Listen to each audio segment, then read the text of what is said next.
বিসমিল্লাহির রহমানির রহিম। আসসালামু আলাইকুম। আপনারা সবাই কেমন আছেন? আশা করছি ভালো আছেন।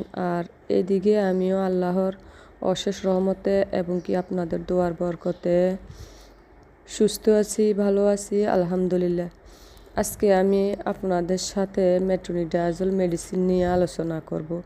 মেট্রোনিডাজল এটি নাইট্রোমিডাজল উপাদান।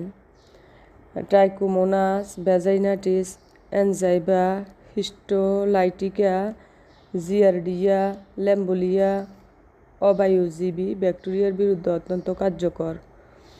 রোগীর শরীরে মেট্রোনিডাজল খুব ভালোভাবে সহনীয়, এমনকি গর্ভ অবস্থায়ও এটি নিরাপদ। 400 mg এর একটি ট্যাবলেট একক মাত্রা খাওয়ার 1 ঘন্টার মধ্যে রক্তের সর্বোচ্চ পরিমাণ দ্বারা প্রতি মিলিতে 9.6-10.5 মাইক্রোগ্রাম।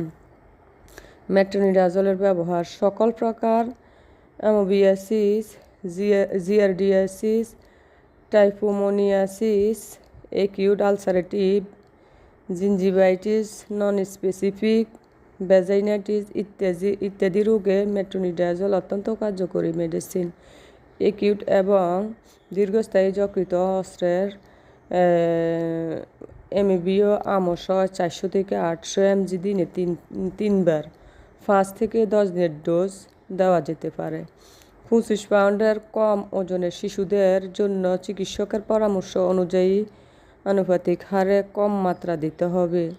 স্ত্রী রোগ সংক্রান্ত অস্ত্রোপচার পরবর্তী অবায়ুজীবী অস্ত্রোপচারের পরবর্তী অবায়ুজীবী প্রস্রাব সংক্রমণ প্রতিরোধে অস্ত্রোপচারের 3 দিন থেকে প্রতি 6 ঘন্টা পর 200 mg।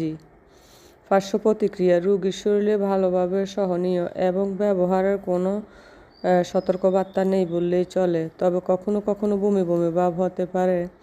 মায়েদের ক্ষেত্রে, গর্ভবতী মায়েদের ক্ষেত্রে ওষুধটি ভালোভাবে সহনীয় এবং পরবর্তীকালে জন্ম নেওয়া শিশুদের ক্ষেত্রেও কোনো প্রতিক্রিয়া দেখা যায়নি।